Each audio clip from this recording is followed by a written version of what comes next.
Որոնք են ուրեմն արտաքին անվտանգության մեր նոր ճարտարապետության այն գործոնները, շերտերը, որ պիտի դիտարկենք եւ տեղադրենք բանակից առաջ։ Հայաստանի Հանրապետության արտաքին անվտանգության ապահովման առաջին գործոնը միջազգային լեգիտիմությունն է։ Միջազգային հանրությունը ճանաչում է Հայաստանի Հանրապետության տարածքային ամբողջականությունը Խորհրդային Միության հայկական ԽՍՀ 29743 քառակուսի կիլոմետր տարածքով։ Ինչպես արդեն ասացի, այս սկզբունքն է դրված նաև հաստատված խաղաղության հիմքում։ Հայաստանն ու Ադրբեջանը միմյանց տարածքային ամբողջականությունն ու ինքնիշխանությունը ճանաչել են հիմք ընդունելով 1991 թվականի Ալմա-Աթայի հռչակագիրը, որին միացած խորհրդային հանրապետությունները իրենց վարչական սահմաններում դարձել են անկախ պետություններ։ Չվիճարկվող, այսինքն միջազգային օրենքով լեգիտիմ տարածք եւ արտաքին հարաբերությունների մեջ լեգիտիմ դիրքորոշումներ ու ակնկալիքներ ունենալը արտաքին անվտանգության ապահովման առաջնային գործիք է։ Այն չլինելով բացարձակ երաշխիք, այնուամենայնիվ կարևոր հիմնաքար է։ Աշխարհի հետ փոխկապվածությունն է արտաքին անվտանգության ապահովման հաջորդ գործիքը։ Այս գործոնը թույլ է տալիս, որ երկիրը դառնա գլոբալ մատակարարումների շղթայի տնտեսական շրջանառության այնքան կարևոր մաս, որ նրա անվտանգությունն ու կայունությունը կարևոր դառնան բազմաթիվ այլ, այդ թվում հարևան երկրների համար, եւ ընդհակառակը, որի անկայունությունը որպես սպառնալիք ընկալվի տարածաշրջանի եւ միջազգային հանրության կողմից։ Խաղաղության խաչմերուկ նախագիծը եւ սրանից բխող թրիփ նախագիծը, որոնց իրականացման արդյունքում Հայաստանի Հանրապետության տարածքով ապրանքներ կհոսեն արևելքից արևմուտք, հյուսիսից հարավ, նման հնարավորություններ են ստեղծում մեր երկրի համար, եւ մենք հենվում ենք ու հենվելու ենք ռազմավարական այս ընկալման վրա։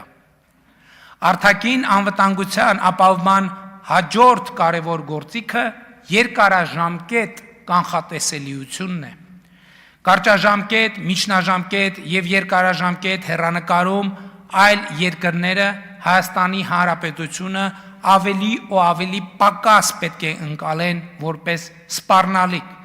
եւ խաղաղության օրակարգին նվիրվածությունը պետք է դառնա այլ երկրների կողմից Հայաստանի Հանրապետության երկարաժամկետ եւ ռազմավարական ընկալումը։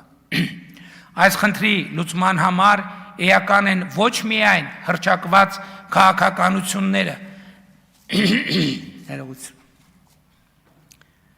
այլև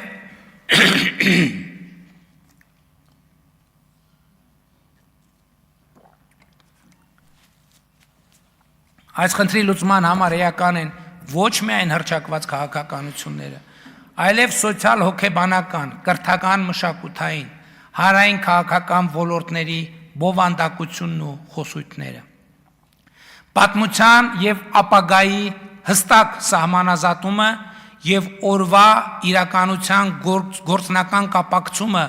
ոչ այնքան անցյալի, որքան ապագայի հետ կենսական են Հայաստանի Հանրապետության հարատևությունը ապահովելու համար։ Նաեւ այս նպատակին է ծառայում ապագան այսօր է բանաձևը։ Երկարաժամկետ կանխատեսելիության գործիքի մասին իրականում ելույթի նախորդ հատվածում էլ խոսեցի։ Կրկին պարզաբանելով ասեմ, որ եթե մեր միջավայրը Հայաստանի Հանրապետությունը ընկալի որպես մի պետություն, որը այսպես ասած աչքից հեռու զարգանում է ու հարմար պահ է փնտրում պատմական հայրենիքը վերականգնելու համար, բնականաբար իրենք էլ հարմար պահ են փնտրելու մտքերի այս ընթացքը կասեցնելու, ի վերջո նաև այդ սպառնալիքին վերջ դնելու համար։ Եվ այս պրոբլեմը արմատապես հասցեագրելու, եթե նույնիսկ ոչ բավարար, բայց անհրաժեշտ պայմանը իրական Հայաստանի գաղափարախոսությունը Հայաստանի Հանրապետությունում որպես ռազմավարություն սերմանելն է։ Այս բանաձևը օրգանապես պետք է ինտեգրվի մեզանում թերագնահատված այն ընկալման հետ, որ խաղաղությունն է անվտանգության ապահովման միակ գործուն եւ հուսալի երաշխիքը։ Խաղաղությունն է անվտանգության ապահովման միակ հուսալի եւ գործուն երաշխիքը։ Ավելի հուսալի երաշխիք պարզապես գոյություն չունի։ Եվ հետեւաբար խաղաղության ամրապնդման վրա ամեն օր աշխատելը, խաղաղության մասին հոգ տանելն է անվտանգային ոլորտում կարևորագույն անելիքներից մեկը։ Նաև պետք է հասկանալ, որ չկա ավելի հեշտ բան, քան խաղաղությունը փլուզելը։ Մանավանդ հիմա խաղաղությունը փլուզելը առանձնահատուկ ջանքեր չի պահանջում։ Խաղաղությունը փլուզելը հեշտ է, դժվար չի դա անելը բացարձակապես։ Իսկ խաղաղությունը ամրապնդելը, խաղաղության մասին հոգ տանելը էական ջանքեր է պահանջում, նույնիսկ դրամատիկ ջանքեր։ Այդ դրամատիկ ջանքեր ասելով նկատի ունենք, որ մենք մեր կոմֆորտ զոնաներից պետքա դուրս գանք։ Դա պահանջում է շատ ուշադիր լինել, ինչ ես խոսում, ինչ ես կախում դոշիցդ,